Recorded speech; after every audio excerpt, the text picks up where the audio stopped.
पुनः स्वागत है आप सभी का। आइए आज हम कक्षा 10वीं के गणित विषय के प्रश्न के अध्याय क्रमांक 3 देखते हैं, दो चर वाले रैखिक समीकरण युग्म। तो जैसा कि हम देख रहे हैं कि यहाँ पे माध्यमिक शिक्षा मंडल के ब्लूप्रिंट के आधार पर कुल 6 अंक आवंटित किए गए हैं।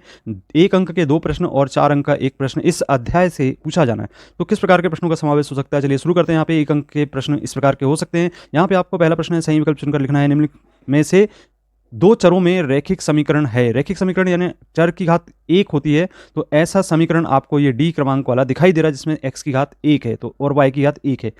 और दूसरा क्वेश्चन है यहाँ पे, यदि a1/a2 बराबर नहीं है b1/a2 तो रैखिक समीकरण a1x plus b1y plus c1 बराबर 0 और a2x plus b2y plus c2 बराबर 0 का एक अद्वितीय हल होगा या कोई हल नहीं होगा या अनंत अनेक हल होंगे, इसमें से कोई नहीं। ये बहुत ही तीनों प्रश्न जैसा कि देख रहे हैं, दूसरा तीसरा चौथा बहुत ही इंपॉर्टेंट प्रश्न है, ये परीक्षा में जरूर पूछे जाना है, तो इनको आप बहुत अच्छे से याद रखें। तो यहाँ पे जब a1/a2 बराबर नहीं है b1/b2, इस स्थिति में यहाँ पे एक अद्वितीय हल होता है, इसे हमें ध्यान रखना है। दूसरी स्थिति बनती है कि बराबर नहीं है c1/c2 के, तो इस स्थिति में यहाँ पे होता है कोई हल नहीं होगा, दूसरा ऑप्शन सही होगा। तीसरी स्थिति यहाँ पे a1/a2 बराबर b1/b2 और बराबर c1/c2 यानी तीनों बराबर होते हैं, उस स्थिति में यहाँ पे अनंत अनेक हल होते हैं, इसे हमें याद रखना है। तो ये तीनों स्थिति आप याद रख लें, आपके आंसर कभी गलत नहीं होंगे। अब यहाँ पे हम 5वां नंबर का प्रश्न देखते हैं। यहाँ पे इसी प्रकार का प्रश्न है कि एक अद्वितीय हल होने की शर्त है। तो जैसे कि हमने अभी ऊपर बताया कि अद्वितीय हल होना अर्थात यहाँ पे a1/a2 बराबर नहीं b1/b2 का होगा। और इसी तरीके से यहाँ पे 6वां क्वेश्चन जो आप देख रहे हैं कि कोई हल नहीं में आपको बताया है कि यहाँ पे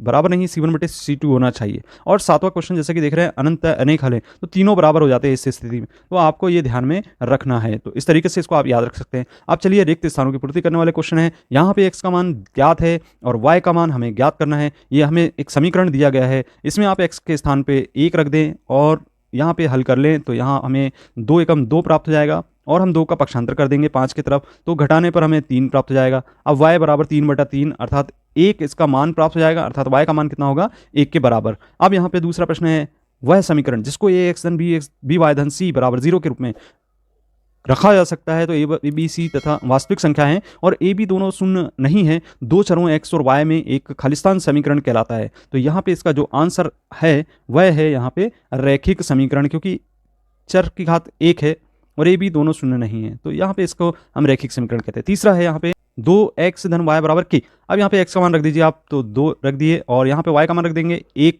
और बराबर k का मान ज्ञात हो जाएगा। तो 2 दूनी 4 और 1 कितना हो गया 5 हो गया, तो k का मान कितना आ गया यहाँ से 5 आ जाएगा। अब आइए सत्य एवं असत्य देखते हैं। तो दो चरों में एक रैखिक समीकरण के अनेक हल होते हैं, तो यह कथन बिल्कुल सत्य है। और रैखिक समीकरण का प्रत्येक हल उसको निरूपित करने वाली रेखा पर स्थित एक बिंदु होता है, तो यह कथन भी सत्य है। और चौथा है, एक शब्द अथवा वाक्य में उत्तर लिखना है। तो दो चरों में रैखिक समीकरण का मानक रूप है, तो इसके लिए हमने जैसे कि आपको बताया इसका मानक रूप होता है ax धन b बराबर 0 लिखना होगा, क्योंकि यहाँ पे हमें रैखिक समीकरण लिखना है। यहाँ पे दो चरों में रैखिक समीकरण अर्थात यहाँ पे ax धन b y धन c बराबर 0 लिखेंगे, तो ये होगा दो चरों में रैखिक समीकरण का सूत्र।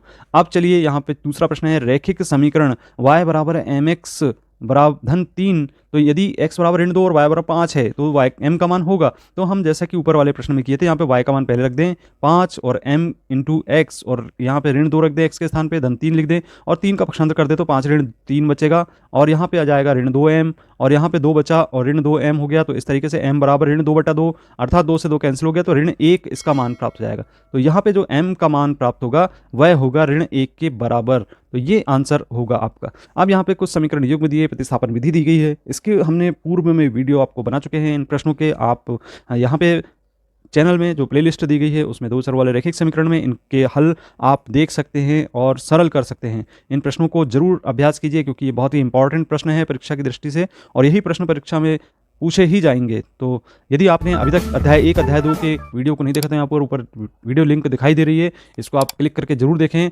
और यदि आपने चैनल को सब्सक्राइब नहीं किया तो सब्सक्राइब करें। मिलते हैं अगले वीडियो में, धन्यवाद।